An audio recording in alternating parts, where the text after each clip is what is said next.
From the headquarters of Ramsey Solutions, this is the EntreLeadership podcast, where I take calls from leaders like you about what it takes to win at any stage of business and leadership. I'm Dave Ramsey, your host, with over 30 years of experience leading in the trenches right alongside you. I did this crap today.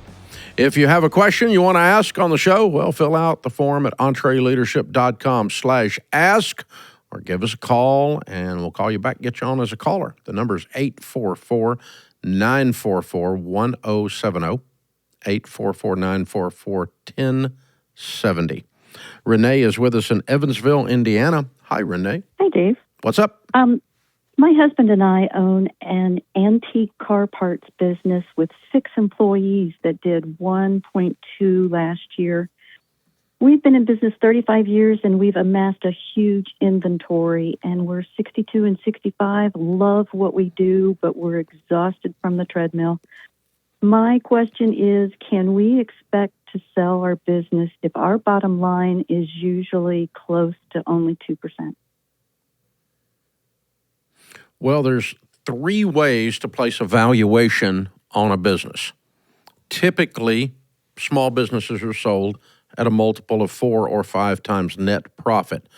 That doesn't sound like that's a good plan for you. The second way is what we call book value. Book value is if you turn the key and close the door and sold off all the stuff, what would all the stuff bring? How big is this inventory? What's it worth?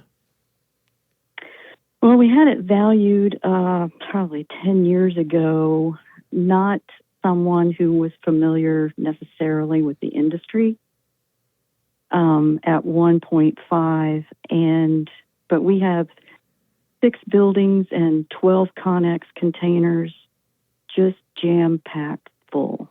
Do you have a good accounting of it? Do you know what's there, or is it just a scrapyard?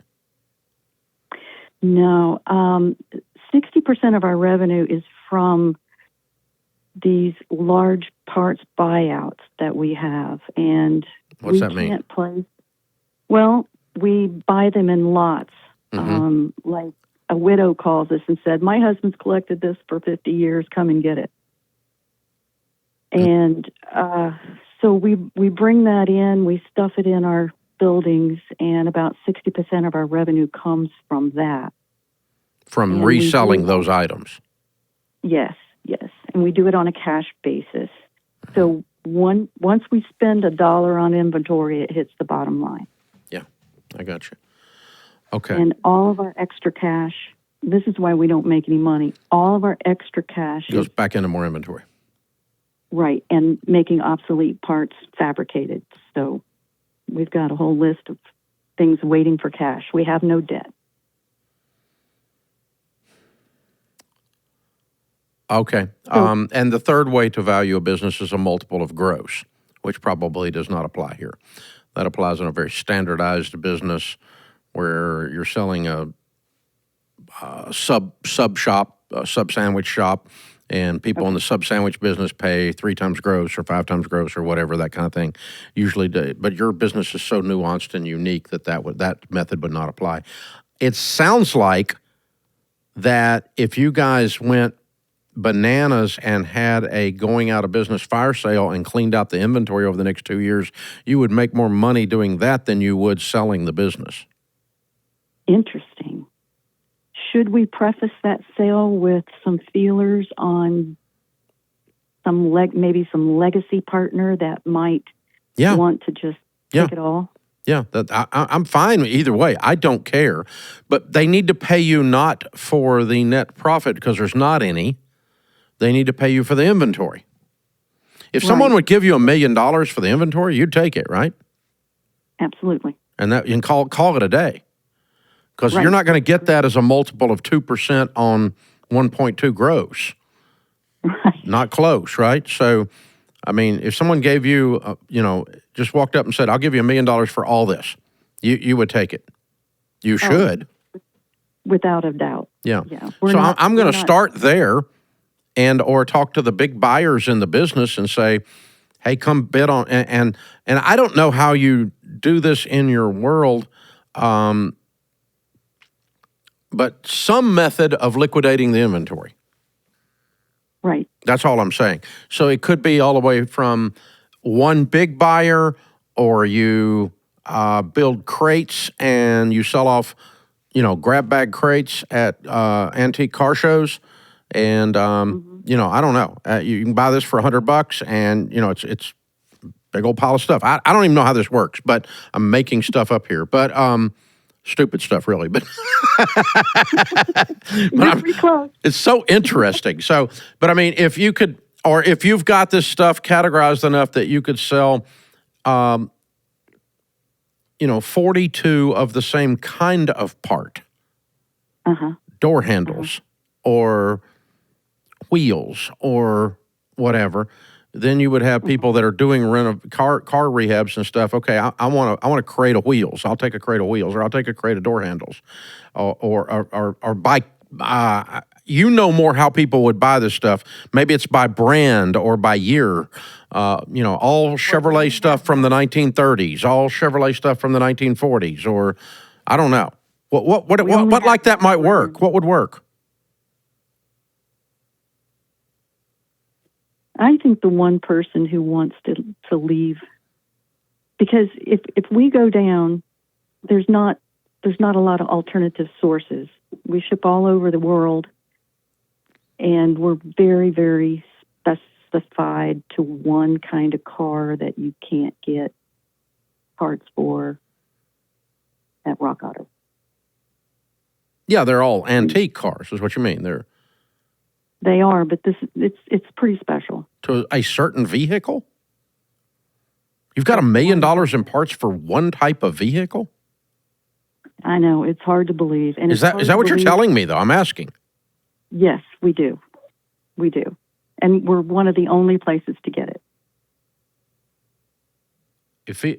I don't think you should tell me, but I'm going to ask what the vehicle is. Maybe you shouldn't tell me, though. I don't really want to tell you. Okay, you shouldn't. I don't disagree, because it makes you vulnerable. I'm so interesting, though. Okay. Now my brain is run amok trying to figure out what it is. So this has to be an antique luxury vehicle, doesn't it? Yes. Ah, yes. Okay. Okay, good. Yeah, then you know who your buyers are. They're all over the place, but they're a very unique bunch.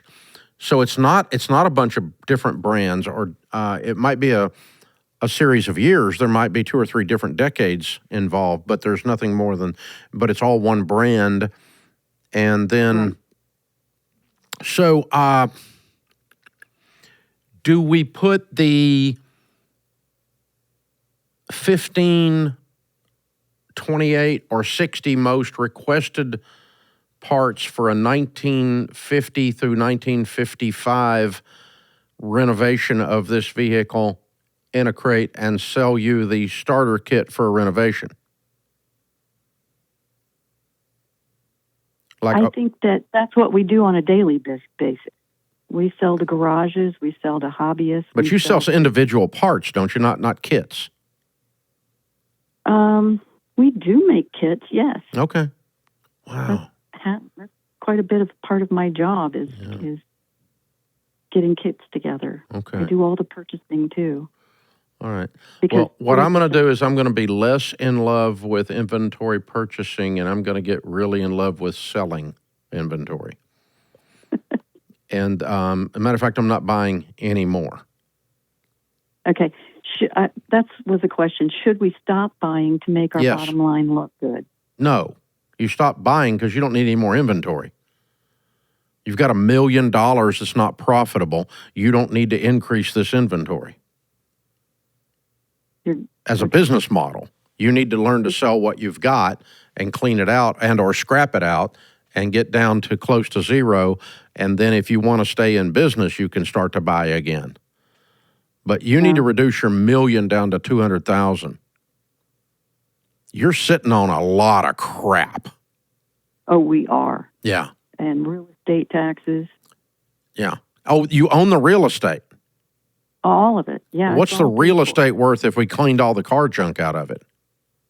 Oh, gosh. Not a lot. Okay. Not in a good neighborhood. Okay. So it's just shops and storage units in whatever, small warehouses in bad neighborhood. Okay. All right. But you could get $100,000, $200,000 for it probably. Oh, yeah. Okay. Yeah, let's get it cleaned out and sell it. And so what I'm going to, the one thing yes, I'm going to look for the legacy. Yes, I'm going to quit buying. Yes, the method for you to get the most out of this business in the next 24 months is price everything to sell in 24 months. Yes, or 36 months or whatever the number you want to come up with is. But at that point, we're done, and the rest of it's going to the scrapyard for metal pricing, or a legacy buyer comes in and buys it for almost that price and piles it up in his backyard, and then you sell off the real estate, and you walk out of this with a total of $700 to $1.2 million between the real estate and then selling off the stuff over 36 months. And you quit buying, and so yes, your profits are going to go up, but not for the purpose of reselling the thing.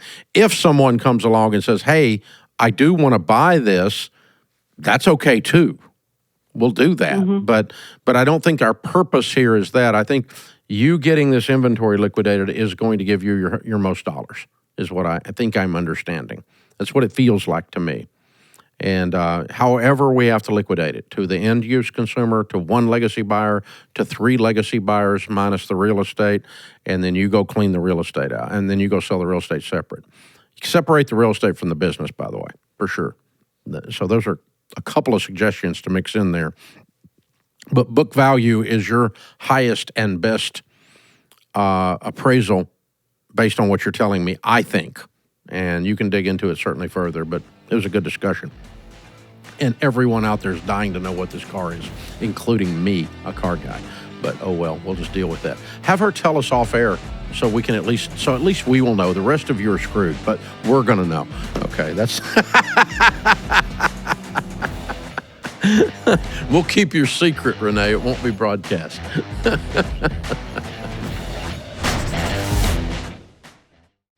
These days, business as usual is anything but. Tariffs make trade policy a moving target, supply chains are squeezed, and your cash flow is tighter than ever. If your business can't adapt in real time, you're in a world of hurt. That's why you need NetSuite by Oracle, trusted by more than 42,000 businesses, including Ramsey Solutions. You need to see what's happening, what's stuck, and what's costing you, and how to fix it.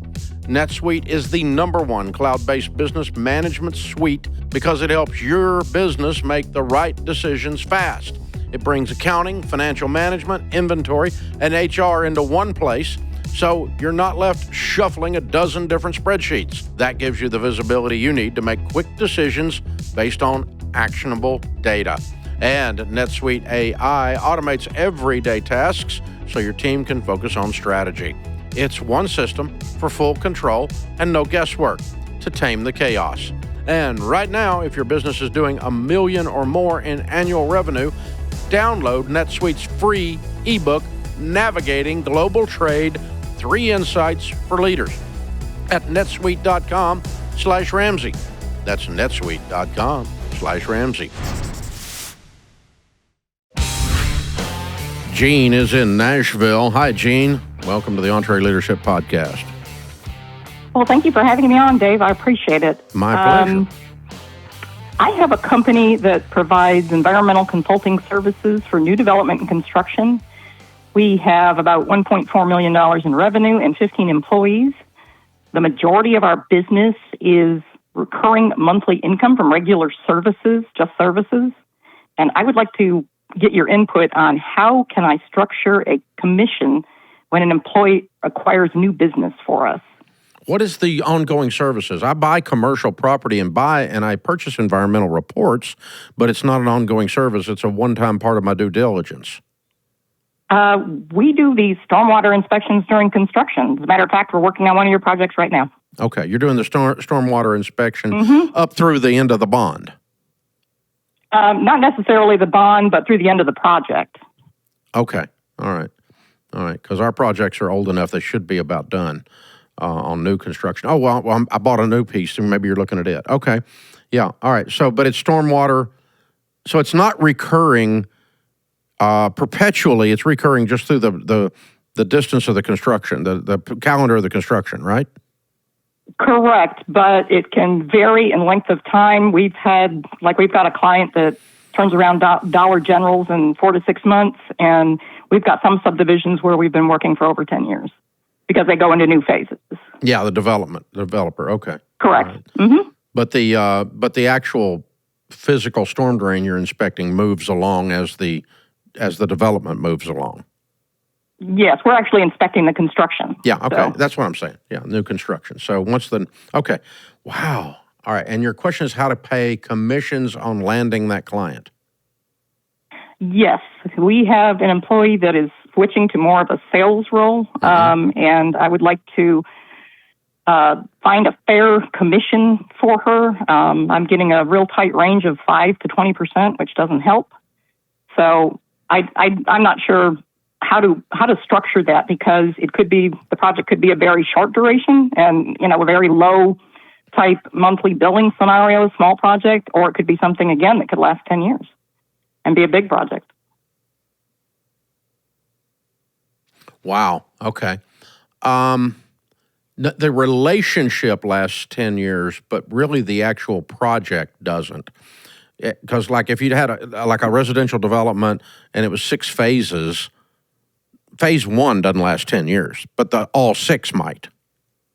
Correct. But okay. Usually we'll roll over from one phase to the next. Yeah, but that's a client relationship versus the actual product. Okay. All right. Wow. And this is just paid as done. I mean, there's not like a big lump on the front end. It's just as the work is done over that. Let's say it's a 6-month project. You just bill them once a month for 6 months, right? Correct. It's steady. It's the same. It's a level. Yes. It's a level cash flow. Yes. Okay. Number 1, I'm going to pay them as I get paid. Okay. Not before.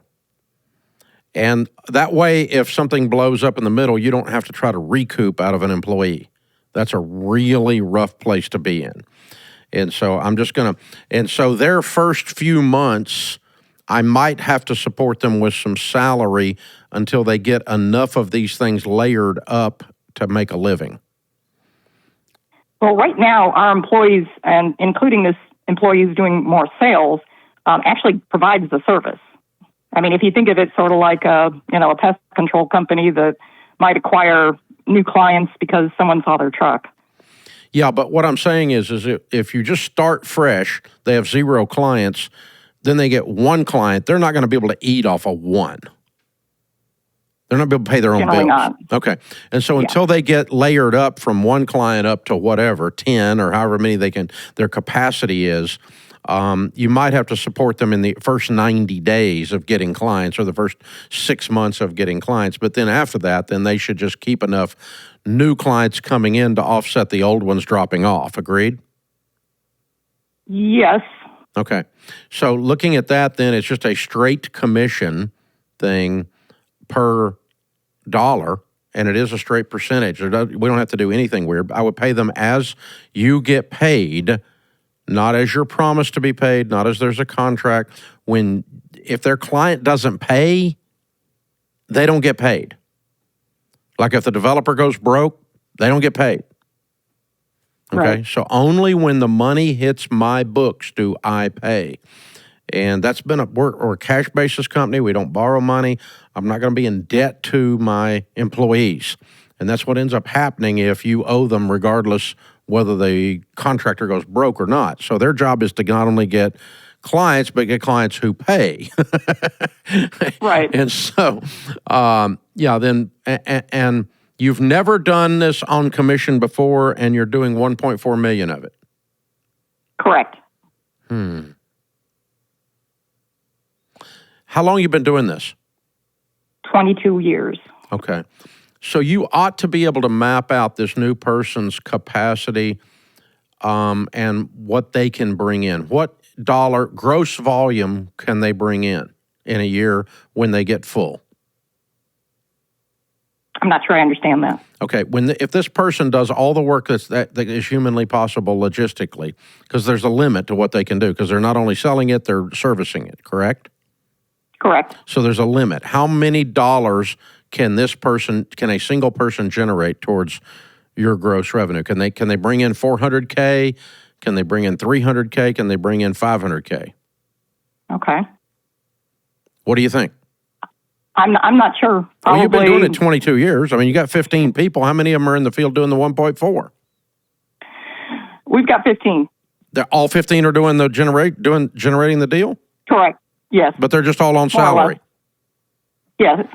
So they're bringing in $100,000 apiece. Correct. Okay. Well, 20% is $20,000. They're going to be broke. I'm confused. Right. You don't have anybody doing staff work in the office or anything. Oh, we do.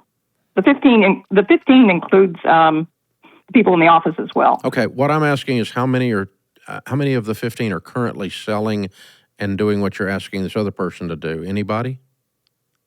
We have 11 potential people who could be selling. Who's in the field now generating the 1.4? 11 people. Okay. So that's $150,000 apiece. Yep. At 20%, they're still starving to death. What do you? Well, they're paid hourly as well. As well as the commission. Yes. Oh, okay. I missed that part. Okay. Huh. All right. Then, the thing I'm trying to do is I'm trying to give them a commission, and now including their hourly, that doesn't cause you to lose all your margin, but also gives them enough that gives them a reason for doing it. If they can't buy a biscuit with the commission, it's irrelevant to do all this. Right. Okay? But if they can, but we also don't want them breaking you. And so, So what does of the 11 that bring in the 1.4, what would the average income currently be for one of those? What would the average income be? What do you mean? Annual income. What they're making or what we're making? You pay 11 people to bring in 1.4. One of those people, what do you pay them annually? Between $50,000 and $70,000. Okay. All right. And so your biggest cost is the payroll associated with the actual revenue production, by far. Yes. You don't have anything close to a second on that. Okay. No. So you don't have a lot of room to add commission to that. Are you going to reduce the hourly in order to put commission on top of it? I hadn't considered it, but I could. Okay. If you don't, then it's only 5% because you can't afford anymore. Right. I mean, so on $150,000, they're going to make an extra $7,000 a year in commission on top of their hourly, and that's going to be about it. Okay. If they make 75 and then they get a little, this is basically a bonus system more than a commission sales rep. Or if you wanted to say, okay, I pay somebody 75 now, they bring in about 150, that's a 50% commission rate, and take them off of hourly.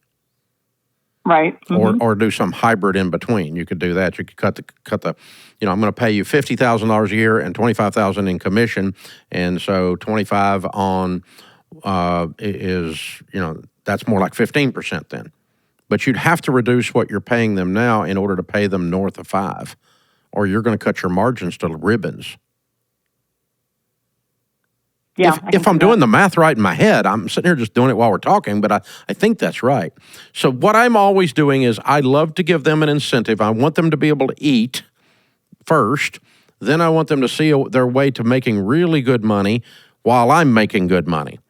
And so if I've got a guy that brings in $1 million and I pay him 10%, he makes $100,000. I want him to make, if I'm paying him 10%, he gets $100,000. He brings in $1 million. We've got $900,000 here to deal with. And after we pay him, how many times do I want him to do that? All day long. I want him to go make $1 million because I'm making $10 million. You see how that works?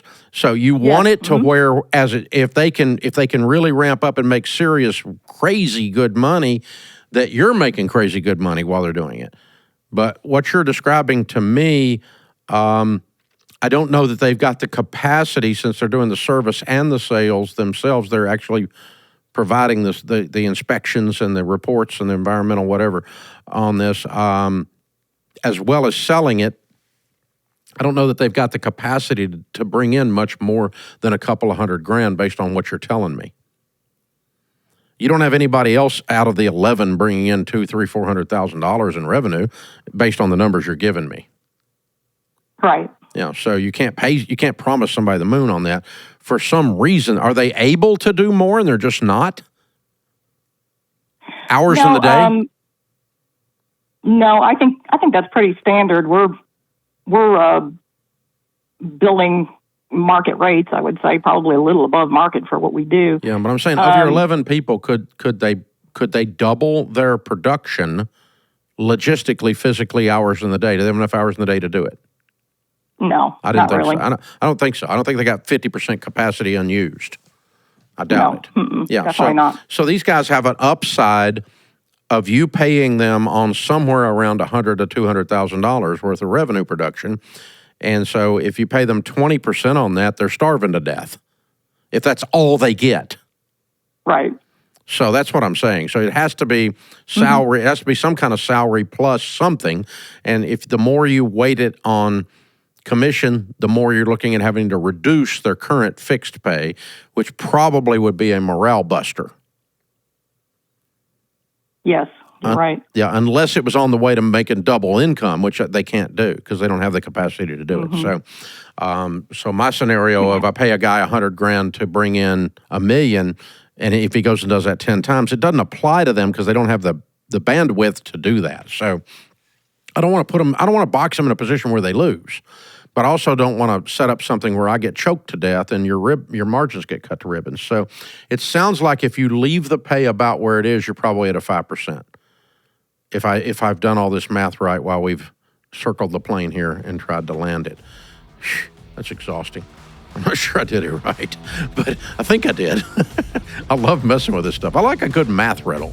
You guys just listened in while me and my CFO do these kinds of math riddles, or our comp team, our compensation team is looking at something. We try to land these planes all the time, trying to figure out some way to motivate people with their pay and then not screw it up. In a typical small business, you spend more money on payroll than any other expense. Your team is your largest investment, which means you need to get a rate of return on it, a return on investment. That's where EntreLeadership Elite can help. Elite is the online platform that aligns your team so you can scale your business. You use integrated tools to get your whole team on the same page, and our proven trainings will help you become the kind of leader people want to follow. Plus, Elite's community of business owners will have your back even when things get tough. My leaders use Elite every week to unify over 1,000 team members at Ramsey Solutions, and now you can use Elite to align your team as well. To grow your business with Elite, go to EntreLeadership.com/elite, or just click the link in the description if you're listening on YouTube or podcast. Our question of the day is from Sarah in Florida. How do I demote an employee? I hired a designer a couple of years who was a good fit at the time. When a senior designer quit, I quickly promoted her to fill the gap, though she wasn't fully ready. Since then, we've raised our standards, and while she may have been a solid fit before, it's now clear she's over her head. Despite months of feedback and one-on-one training, her progress has been minimal. She struggles with communication and project management. It's become a burden for me and the team. She has a great eye, but the operational mistakes are adding up. I'm starting to feel embarrassed that I haven't been able to turn this around. I need advice on how to proceed. Depending on who she is, you're going to get one of two reactions based on her maturity and how she's wired. We've experienced this with creatives, with writers, content people, with programmers, that we move them up beyond their level of competence. It's called the Peter Principle. You promote someone to the level of incompetence. You keep moving them up until they can't do the job. When we ask them to return back to where they actually are doing the job, rather than trying to lead all the people doing the job, we end up with one of two reactions. Their feelings are hurt and they quit, which probably happens more than half the time. Or you've talked about it, and they actually feel relieved to be able to go back and actually do the work. So this is a designer that has a great eye. she probably enjoys doing the work. She might miss actually doing the work and might hate the pressure and not living up to your expectations. She might really love, this might be good news for her that she gets to go back to being a designer.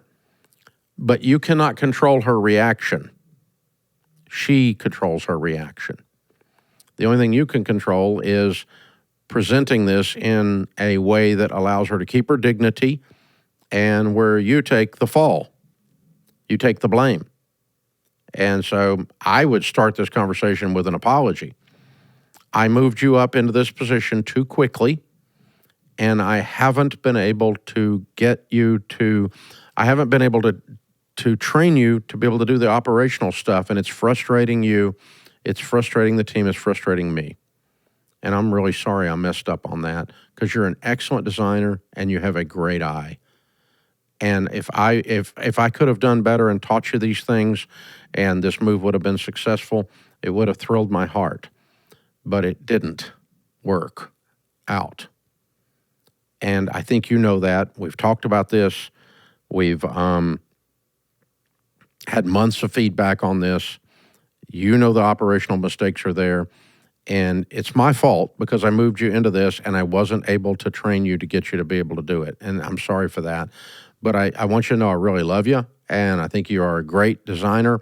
And I need, what your best thing for you and your best thing for this organization is for you to be a designer again. And so I'm going to move you back to that role. And I hope I hope you understand that it's my fault, and I'm sorry. And I hope maybe that's a relief to you. I hope it is.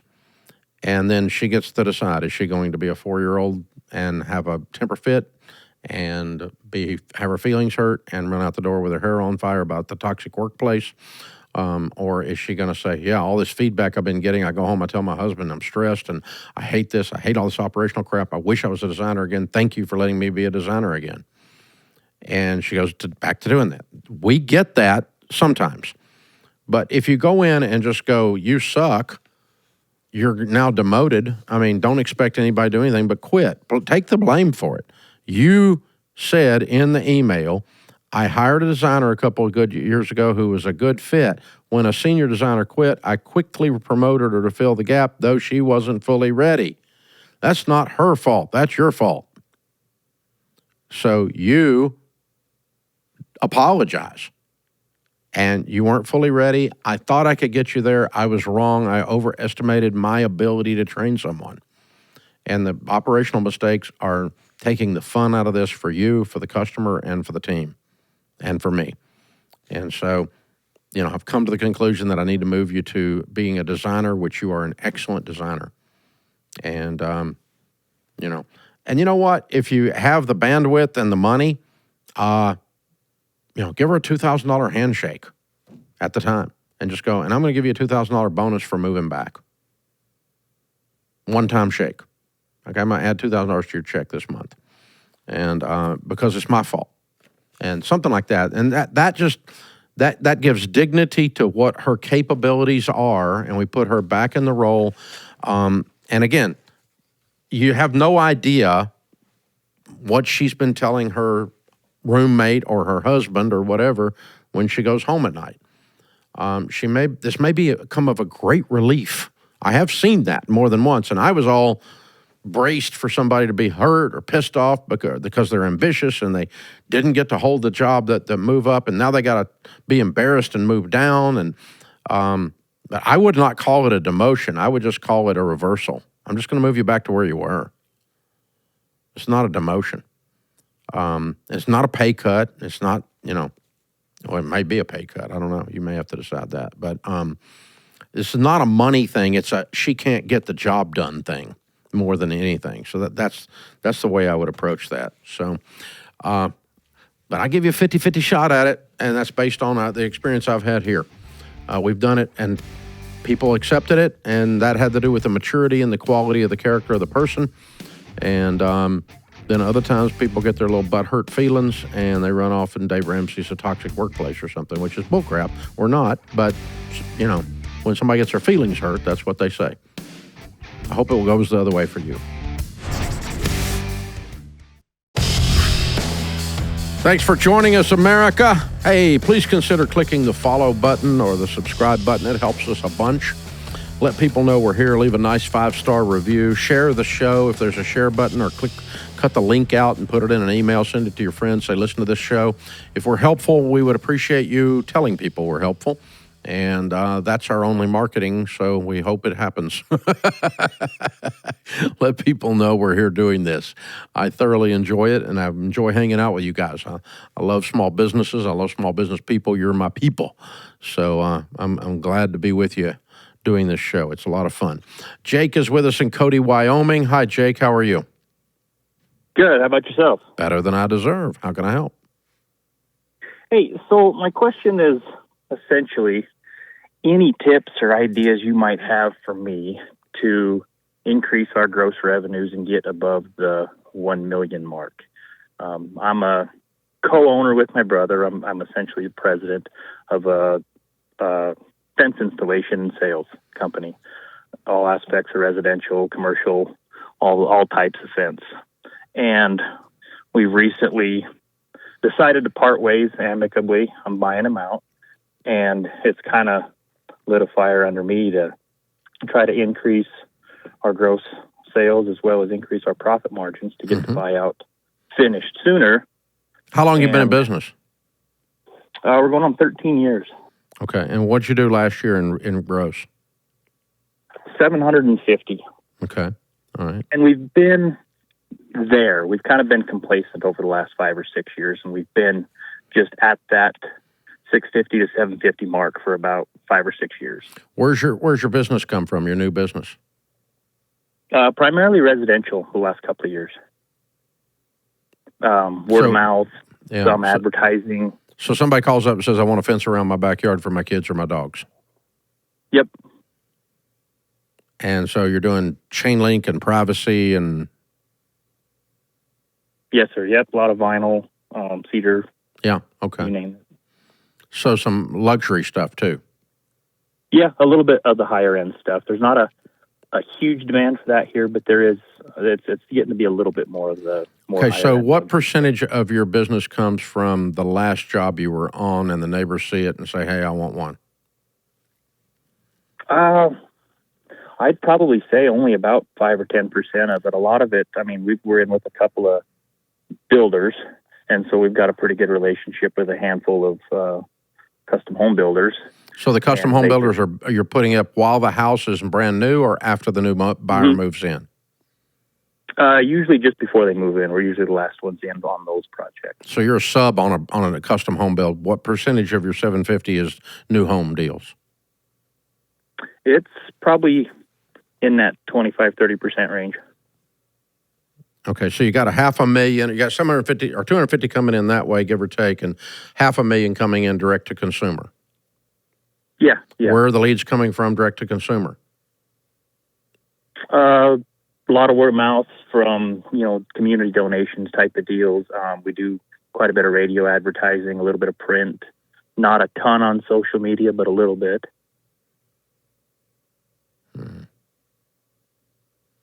Okay. So I'm trying, if you want to just double that $500,000, do you double those lead sources? Or are they all at a point of diminishing returns?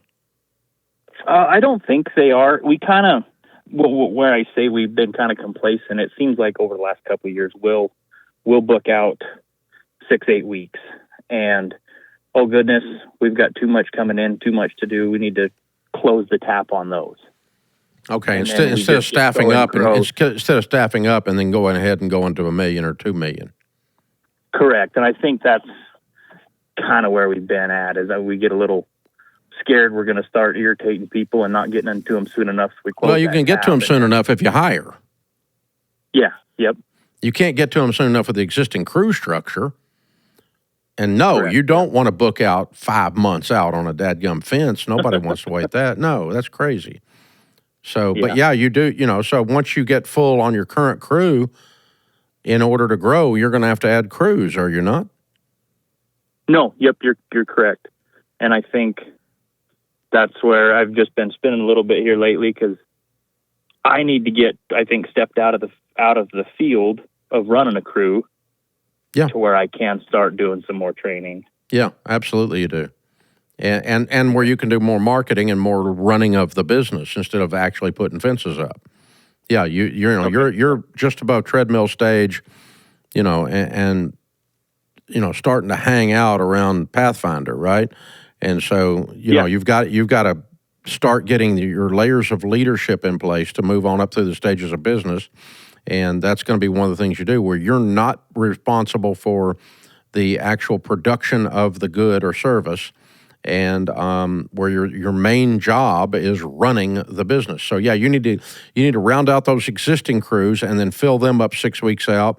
And as soon as they start approaching 4, 5, 6 weeks out, you start hiring the next crew. Okay. So double your volume, and don't don't turn your advertising on and off, and don't turn your because you're losing a tremendous amount of marketing momentum turning this stuff on and off. Yeah, I think so. Oh, I'm positive you are. Yeah. Okay. And and in your marketing mix, start putting in some social media in there, and somebody working, some geo-targeted Facebook stuff, and